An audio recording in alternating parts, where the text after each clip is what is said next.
Om Shanti. Good morning. 30 तारीख के बाबा के महावाक्य हैं। बाबा ने कहा है, मीठे बच्चे, सन्स ऑफ फादर, मन मत को छोड़ श्री मत पर चलो, तब बाप का शो कर सकेंगे। प्रश्न है, किन बच्चों की रक्षा बाप जरूर करते ही हैं। कहा बाबा ने, जो बच्चे सच्चे हैं उनकी रक्षा जरूर होती है। अगर रक्षा नहीं होती है तो अंदर में ज़रूर कोई ना कोई झूठ होगा। पढ़ाई मिस करना, संशय में आना, माना अंदर में कुछ ना कुछ झूठ है। उन्हें माया अंगुरी मार देती है। दूसरा प्रश्न है, किन बच्चों के लिए माया चुंबक है।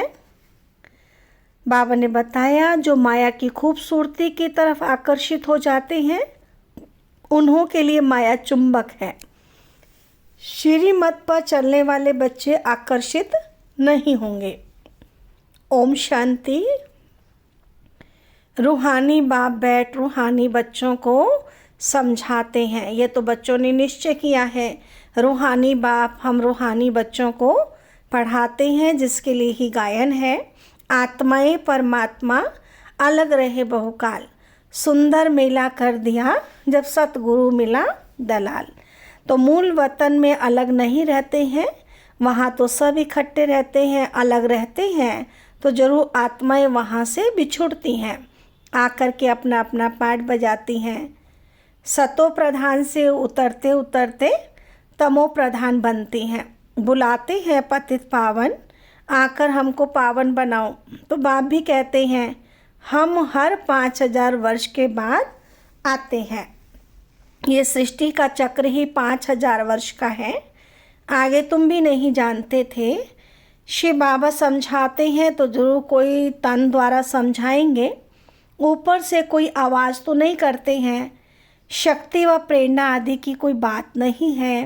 तुम आत्मा शरीर में आकर वार्तालाप करती हो। वैसे बाप भी कहते हैं, मैं भी शरीर द्वारा डायरेक्शन देता हूँ। फिर उस पर जो जितना चलते हैं अपना ही कल्याण करते हैं। श्री मत पर चले व ना चले, टीचर का सुने व ना सुने, अपने लिए ही कल्याण व अकल्याण करते हैं। नहीं पढ़ेंगे तो ज़रूर फेल होंगे। यह भी समझाते रहते हैं कि शिव बाबा से सीख कर फिर औरों को सिखलाना है। फादर सो सन, जिस्मानी फादर की बात नहीं है, यह है रूहानी बाप। ये भी तुम समझते हो, जितना हम श्री मत पर चलेंगे उतना वर्षा पाएंगे, पूरा चलने वाले ऊंच पद पाएंगे, नहीं चलने वाले ऊंच पद नहीं पाएंगे। बाप तो कहते हैं, मुझे याद करो तो तुम्हारे पाप कट जाएंगे। रावण राज्य में तुम्हारे पर पाप तो बहुत चढ़े हुए हैं। विकार में जाने से ही पाप आत्मा बनते हैं। पुण्य आत्मा और पाप आत्मा जरूर होते हैं। पुण्य आत्मा के आगे पाप आत्माएं जाकर माथा टेकती हैं। मनुष्यों को ये पता नहीं है कि देवताएं जो पुण्य आत्मा हैं वही फिर पुनर्जन्म में आते आते पाप आत्मा बनते हैं। वह तो समझते हैं ये सदैव पुण्य आत्मा है। बाप समझाते हैं, पुनर्जन्म लेते लेते सतो प्रधान से तमो प्रधान तक आते हैं। जब बिल्कुल पाप आत्मा बन जाते हैं तो फिर बाप को बुलाते हैं। जब पुण्य आत्मा है तो याद करने की दरकार नहीं रहती है। तो ये तुम बच्चों को समझाना है, सर्विस करनी है। बाप तो नहीं जाकर सबको सुनाएंगे। बच्चे सर्विस करने लायक हैं तो बच्चों को ही जाना चाहिए। मनुष्य तो दिन प्रतिदिन असुर बनते जाते हैं। पहचान ना होने के कारण बकवास करने में भी देरी नहीं करते हैं। मनुष्य कहते हैं गीता का भगवान श्री कृष्ण है और तुम समझाते हो वह तो देहधारी है, उनको देवता कहा जाता है। श्री कृष्ण को बाप नहीं कहेंगे। ये तो सब फादर को याद करते हो ना, आत्माओं का फादर तो दूसरा कोई होता ही नहीं है। ये प्रजापिता ब्रह्मा भी कहते हैं, निराकार फादर को याद करना है। ये कॉर्पोरियल फादर हो जाता है, निराकार फादर। तो समझाया जाता है, इतना बहुत समझाया जाता है कि पूरा ना समझकर उल्टा रास्ता ले जंगल में जाकर पड़ते हैं, अर्थात भटक जाते हैं। बाप तो रास्ता बताते हैं स्वर्ग में जाने का, फिर भी जंगल तरफ चले जाते हैं, माना उलझ जाते हैं, कांटों में चले जाते हैं। काम विकार एक कांटा है ना, क्रोध भी कांटा है, तो उनके वश हो जाते हैं। तो बाप समझाते हैं तुमको जंगल तरफ ले जाने वाला रावण है, तुम माया से हार खाते हो, रास्ता भूल जाते हो, तो फिर जंगल के कांटे बन जाते हो। वह फिर स्वर्ग में देरी से आएंगे। यहाँ तुम आए ही हो स्वर्ग में जाने का पुरुषार्थ करने। त्रेता को भी स्वर्ग नहीं कहेंगे, 25% कम हुआ ना। तुम यहाँ आए ही हो पुरानी दुनिया छोड़कर नई दुनिया में जाने के लिए। त्रेता को नई दुनिया नहीं कहेंगे, नापास वहाँ चले जाते हैं क्योंकि रास्ता ठीक पकड़ते नहीं हैं, नीचे ऊपर होते रहते हैं। तुम महसूस करते हो जो याद होनी चाहिए वह नहीं रहती है। स्वर्गवासी जो बनते हैं उनको कहेंगे अच्छे पास, त्रेता वाले नापास गिने जाते हैं। तुम नरकवासी से स्वर्गवासी बनते हो, नहीं तो फिर नापास कहा जाता है। उस पढ़ाई में तो फिर दोबारा पढ़ते हैं, इसमें दूसरा वर्ष पढ़ने की तो बात ही नहीं है। तो जन्म जन्मांतर कल्प कल्पांतर वही इम्तहान पास करते हैं जो कल पहले किया है। इस ड्रामा के राज को अच्छी रीति समझना चाहिए कि समझते हैं हम चल नहीं सकते, बूढ़ा है तो उनको हाथ से पकड़कर चलाओ तो चलेंगे, नहीं तो गिर पड़ेंगे। परंतु तकदीर में नहीं है तो कितना भी जोर देते फूल बनाने की, परंतु बनते नहीं, अक भी फूल ही होता है, ये कांटे तो चुभते हैं। बाप कितना समझाते हैं, कल तुम जिस शिव की पूजा करते थे वह आज तुमको पढ़ा रहे हैं।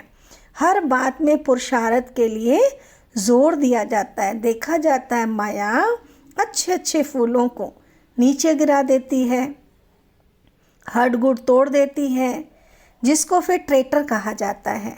जो एक राजधानी छोड़ दूसरे में चला जाता है उनको ट्रेटर कहा जाता है। तो बाप भी कहते हैं बच्चे मेरे बनकर फिर माया का बन जाते तो उनको भी ट्रेटर कहा जाता है, उनकी चलन ही ऐसी हो जाती है। अब बाप माया से छुड़ाने आए हैं। बच्चे कहते हैं माया बड़ी दुस्तर है, अपनी तरफ बहुत खींच लेती है। माया जैसे चुंबक है, इस समय चुंबक का रूप धरती है। कितनी खूबसूरती दुनिया में बढ़ गई है ना। आगे ये बाइस्कोप आदि थोड़े थे, ये सब 100 वर्ष में निकले हैं। बाबा तो अनुभवी है ना, तो बच्चों को इस ड्रामा की गुहे राज को अच्छी रीति समझना चाहिए। हर एक बात एक्यूरेट नूंधी हुई है। 100 वर्ष में ये जैसे बहिष्ठ बन गया है अपोजिशन के लिए। तो समझा जाता है अब स्वर्ग और ही जल्दी होना है। साइंस भी बहुत काम में आती है, ये तो बहुत सुख देने वाली है ना। वह सुख स्थायी हो जाए उसके लिए इस पुरानी दुनिया का विनाश भी होना है। सतयुग के सुख है ही भारत के भाग्य में, वह तो आती बाद में है जब भक्ति मार्ग शुरू होता है। जब भारतवासी गिरते हैं तब दूसरे धर्म वाले नंबरवार आते हैं। भारत गिरते गिरते एकदम पट पर आ जाता है, फिर चढ़ना है, यहाँ भी चढ़ते हैं फिर गिरते हैं। कितना गिरते हैं बात मत पूछो। कोई तो मानते ही नहीं कि बाबा हमको पढ़ाते हैं। अच्छे अच्छे सर्विसेबल जिनकी बाप महिमा करते हैं वह भी माया के चंबे में आ जाते हैं। कुश्ती होती है ना, माया भी ऐसी लड़ती है, एकदम पूरा गिरा देती है। आगे चल तुम बच्चों को मालूम पड़ता जाएगा। माया एकदम पूरा सुला देती है। फिर भी बाबा कहते हैं एक बार ज्ञान सुना है तो स्वर्ग में ज़रूर आएंगे, बाकी पद तो नहीं पा सकेंगे। कल पहले जिसने जो पुरुषार्थ किया वह पुरुषार्थ करते करते गिरे हैं, ऐसे ही अब भी गिरते हैं और चढ़ते हैं। ये खेल है ना, हार और जीत होती है, तो सारा मदार बच्चों का याद पर है। बच्चों को यह अखुट खजाना मिलता है। वह तो कितना लाखों का देवाला मारते हैं, कोई लाखों का धनवान बनते हैं, सो भी एक जन्म में, दूसरे जन्म में थोड़ी इतना धन रहेगा। कर्म भोग भी बहुत है, वहाँ स्वर्ग में तो कर्म भोग की बात होती नहीं। इस समय तुम 21 जन्मों के लिए कितना जमा करते हो। जो पूरा पुरुषार्थ करते हैं, पूरा स्वर्ग का वर्षा पाते हैं, तो बुद्धि में रहना चाहिए हम बरोबर स्वर्ग का वर्षा पाते हैं। ये ख्याल नहीं करना कि फिर नीचे गिरेंगे, ये सबसे जास्ती गिरे, अब फिर चढ़ना ही है। ऑटोमेटिकली पुरुषार्थ भी होता रहता है। तो बाप समझाते हैं, देखो माया कितनी प्रबल है, मनुष्यों में कितना अज्ञान भर गया है। अज्ञान के कारण बाप को भी सर्वव्यापी कह देते हैं।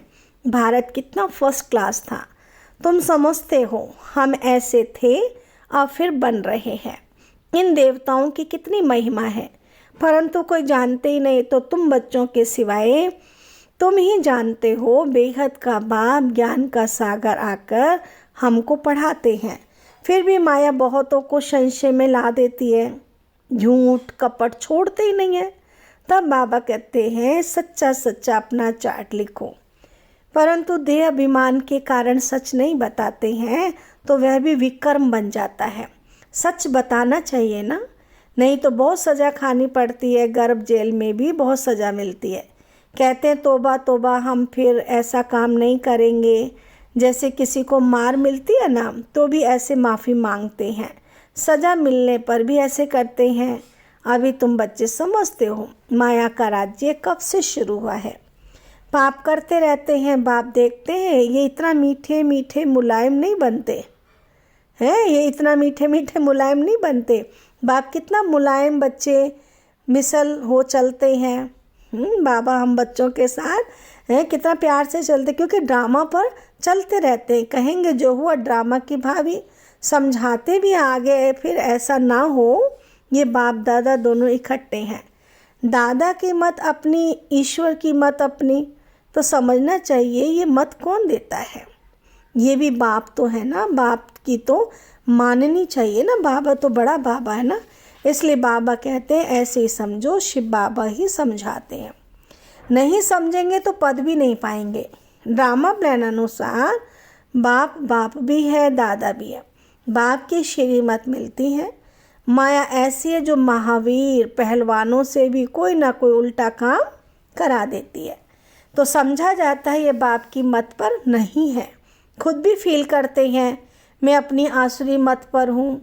श्री मत देने वाला आकर उपस्थित हुआ है, उनकी है ईश्वरीय मत। बाप खुद कहते हैं इनकी अगर कोई मत ऐसी मिल भी गई तो भी उसको मैं ठीक करने वाला बैठा हूँ ना। फिर भी हमने रथ लिया है ना, हमने रथ लिया है तब ही तो इसने गाली खाई है ना, नहीं तो कभी गाली नहीं खाई। मेरे कारण इतनी गाली खाते हैं, तो इनकी भी संभाल करनी पड़े। बाप रक्षा जरूर करते हैं, जैसे बच्चों की रक्षा बाप करते हैं। तो जितना सच्चाई पर चलते हैं उतनी रक्षा होती है, झूठ की रक्षा नहीं होती है। उनकी तो फिर सज़ा कायम हो जाती है। इसलिए बाप समझाते रहते हैं माया तो एकदम नाक से पकड़कर ख़त्म कर देती है। बच्चे खुद फील करते माया खा लेती है, तो फिर पढ़ाई छोड़ देते हैं। बाप कहते पढ़ाई ज़रूर पढ़ो। अच्छा, कहाँ किसी का दोष है इसमें? जैसा जो करेगा सो भविष्य में पाएगा, क्योंकि अभी दुनिया बदल रही है ना। माया ऐसी अंगुरी मार देती है जो वो खुशी नहीं रहती है। फिर चिल्लाते बाबा पता नहीं क्या होता है। युद्ध के मैदान में बहुत खबरदार रहते हैं कि कहाँ कोई अंगुरी ना मार दे। फिर भी जास्ती ताकत वाले होते हैं तो दूसरों को गिरा देते हैं, फिर दूसरे दिन पर रखते हैं। ये माया की लड़ाई तो अंत तक चलती रहती है, नीचे ऊपर होते रहते हैं। कई बच्चे सच नहीं बताते, इज्जत का बहुत डर है, पता नहीं बाबा क्या कहेंगे। जब तक सच बताया नहीं तब तक आगे चल ना सके। अंदर में खटकता रहता है, फिर वृद्धि हो जाती है। आप ही सच कभी नहीं बताएंगे। कहा दो हैं तो समझते ये बाबा तो सुनाएंगे तो हम भी सुना दें। माया बड़ी दुस्तर है ना, समझा जाता है इनकी तकदीर में इतना ऊंच पद है नहीं। तो सर्जन से छिपाते हैं, छिपाने से बीमारी छूटेगी नहीं। जितना छिपाएंगे उतना गिरते ही रहेंगे। भूत तो सब में है ना। जब तक कर्मातीत अवस्था नहीं बनी तब तक क्रिमिनल आई भी छोड़ती नहीं है। सबसे बड़ा दुश्मन ये काम विकार है।